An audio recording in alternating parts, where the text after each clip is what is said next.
So I'm going to break down in detail one of my favorite guitar pieces. This is Mateus Asato, Breakup Song Idea. So this is just something he posted on Instagram a couple of years ago, but people love this. And if you read the comments, people say, you need to post this on Spotify. This is a masterpiece. What's going on?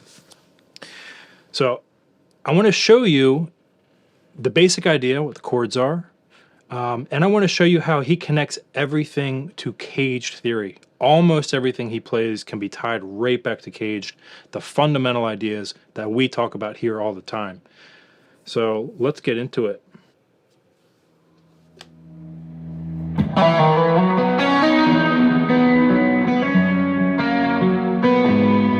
God, makes me sick, man.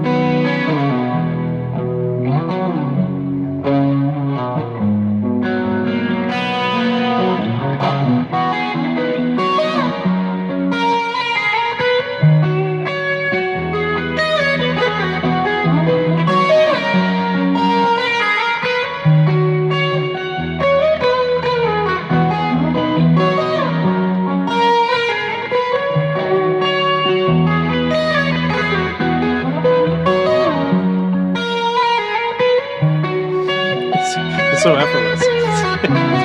Sticking.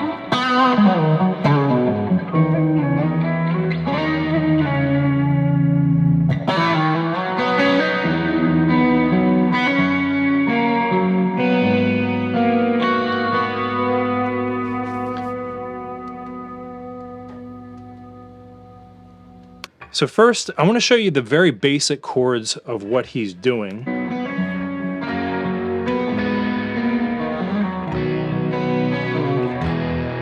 E, F sharp, G sharp minor, E, F sharp, B over D sharp, E, F sharp, B or B over D sharp, E. And the song doesn't waver from those four chords. It's E, F sharp, major, G sharp minor, and B or B over D sharp. And I'm going to break it down in greater detail. I'm going to tell you exactly what he's doing. But if you're more beginner and you just want to play along with this idea, you can use those basic chords. E, F sharp, G sharp minor, and B. And that's it. It doesn't stray from that. It's four chords. Most great songs are only four chords or less. So let's take it from the top. We'll break the whole thing down in detail. And this song is in the key of B. All right, so right away, what he's starting with, he's fading in. This is an E major 9. The reason this is an E major 9, if we take an E major C shape, so that would be 4th position, he's taking the root of that C shape, flat that gives you your major 7. Take the 3rd, bring it down a whole step to the 2nd of the E. So that's your 2nd, your 9, it's the same thing. And over top of an E. It's an E major 9. Now a simpler way to see this, you might notice it's the A shape B triad, 2nd inversion, over top of an E note. Now most of your extended chords are just that. They're a basic triad over top of a unique bass note. So E major 9 is a B triad over top of an E bass note. That's what he's starting with. Oh, and he had the scale, which is just a B major scale. Starting from the 5th note, descending to the 3rd, back up to the 5th, to the root, 2nd, 3rd. So it's just a B major scale. Okay, so he's fading in the major 9. He's got an F sharp major. Now this F sharp major he's doing, that's just an E shape, F sharp. And what Mateus does a lot, he uses his thumb. He plays the root position triad E shape right here. Uses the thumb for the bass note. Jimi Hendrix did this all the time. And what this allows you to do is a lot more embellishment. It frees up your whole hand. So you can use, like what he does. He does a grace note hammering on from the 4th to the 5th of that triad. And the pinky is also available in case he wanted to do more with the pinky. So that's a common way to do this. I would actually recommend that you learn to play with your thumb on the bass notes. Okay, now he's using the pinky on the F sharp, and that sets him up for the next chord, which is going to be G sharp minor add 9. Now this looks really crazy the way he's voicing this, because he's building around that open B string. But if we put this in a more playable position, this is derived from our G sharp minor. It's an E minor shape. You can see your E minor there, raising the octave to the 9th. Okay. But the timbre that he's using and the position that he's using, open, puts him right there. Same notes, just a crazy position. So we're a little bit removed from the caged visually right here, but it still connects right back. And then here he's landing on the B over D sharp. Right there. So that's a B over D sharp now. But he's adding the 9th in. So he's got the open B, C sharp there, and then you got your 5th and your 3rd. So it's a B over D sharp, and it's derived from your A-shaped B chord. Add the 9th. Back to the E. Okay, now right there he's doing a slide. But that is just, he's playing through an F sharp power chord. Right there. And he's just using different positions and embellishments to make it sound better.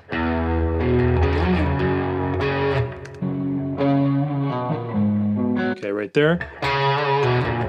Again, he's using the B major scale, walking down to the G sharp minor chord again. And he does a lot of this. It's called a mordent, where you take a note, you rapidly embellish the note, and you have inverted mordents where you rapidly embellish the opposite direction. So you can do it ascending or descending.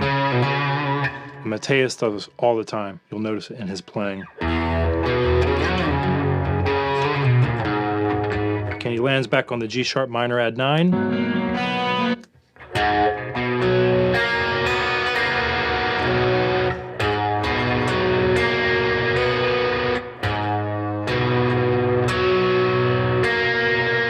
So this is actually a G sharp minor 9, and the reason I'm saying that is he has the 7th in the chord. So when you put the 7th in the chord, it's no longer an add. We call it what the additional note is. So it's an extended 7th chord with the 9th, which makes it a G sharp minor 9.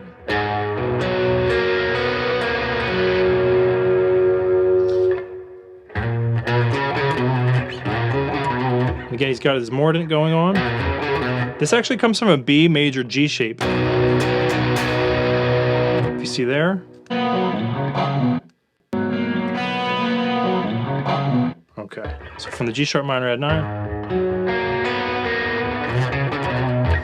So this is loosely connected to a B major G shape. And he's going from the flat 3rd. Actually, he's taking the 7th of this G to the 2nd, and he's doing his mordent again from the flat 3rd to the 2, landing on the root. Which brings us to the next section. Okay, so now he's back to E, and this is based on an E-A shape. Yeah, he's hammering to the 3rd of the A shape with the 5th underneath. So it looks like a 5th interval to a 6th interval. And what he's doing now is he's walking up the inversions of that same E chord. And if we break this down to the basic inversions, here's what he's doing. A shape E to your E shape E in 12th position, to your C shape E in 16th position. But he's not exactly sticking to these, he's modifying them slightly, and I'll show you how. So The A shape is self-explanatory. Now when you get to the E shape, 12th position, he's lowering the root of that root position triad by a half step to get the major 7th. Right there, that's your major 7th. So this is staying true to that E major 9. Same thing here. Instead of being on the root at the top octave, he's at the major 7th. And instead of being in the 3rd of this triad, this would normally be the 1st inversion, meaning the 3rd is in the bottom, he's lowering that to the 2nd. This puts you in the higher octave of that initial E major 9 chord that he played. A B triad over an E note. So again, E, A shape, E major 7, E shape, and then there's E major 9, A shape, or what looks like your B over E.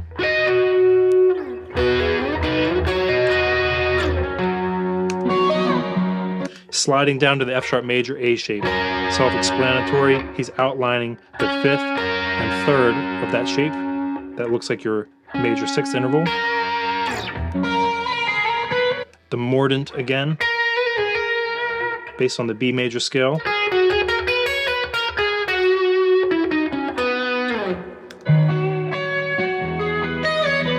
Since he's playing an E major chord, you could look at it as a temporary E pentatonic major scale with a major 7th added in. That would work, okay? And then he repeats some of that, so he's going back through the E inversions that I showed you. Back to the F sharp A shape. Same mordent. The B add 9 over D sharp again. Except now he's going to go up to the F sharp. And he's going to switch to the E major 9 chord again. So you have your 9. Again, B major scale. So just following the notes that fit that E major 9s, starting from the F sharp at the top, to the C sharp, to the D sharp, to the B, and he's going to this A sharp, bending it up to the B again, the mordent, rapidly embellishing that A sharp up to the B and back down to the A sharp, G sharp, F sharp. So I'll show you that again.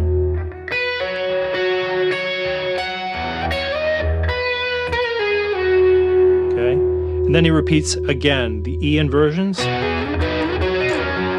the F sharp, A shape. So going over that E major 7 pentatonic scale descending.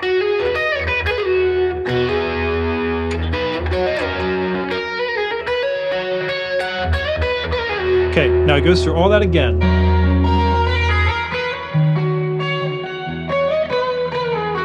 Completely seamlessly, this guy. He's a machine. Look at his hands are just moving perfectly. Effortlessly. And remember, this is just an idea. He labeled it idea. Okay, right there. Now he's doing a C sharp minor 7. So this is your 2 chord. So this is derived from a C sharp minor, E shape. And the way you get a C sharp minor 7 is you just lift up the pinky. So your octave goes down to the minor 7. Okay.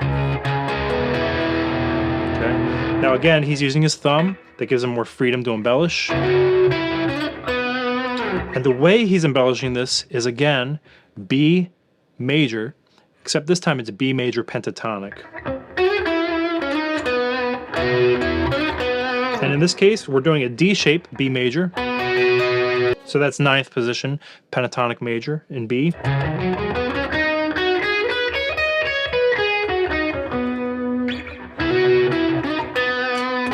And then he's going to slide down. He's going to move through the different positions down the neck through this B pentatonic major. So I'll show you.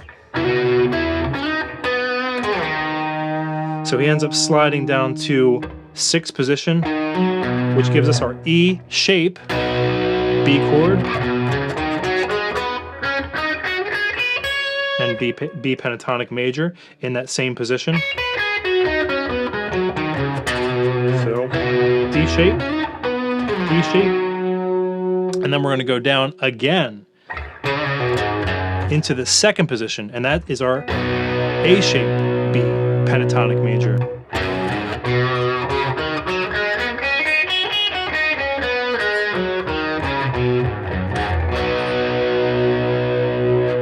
So I'll show you that one more time. The B pentatonic major going through the inversions, based around C sharp minor 7.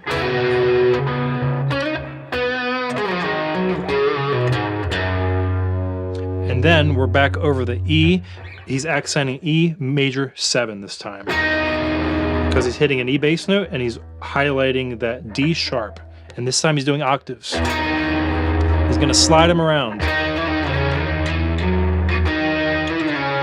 Again, following the B major scale.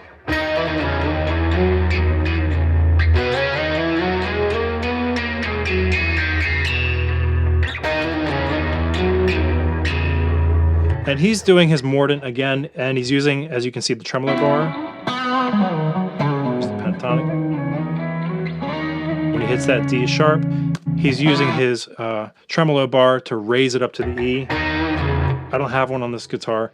So you can, if you don't have a tremolo bar, you can just bend the strings a half step to the E.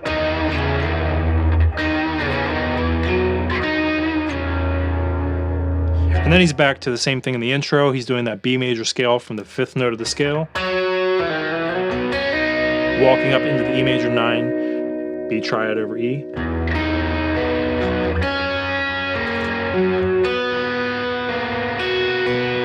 Back to the F sharp major, and then landing on the G sharp minor, add 9, finishing out the song.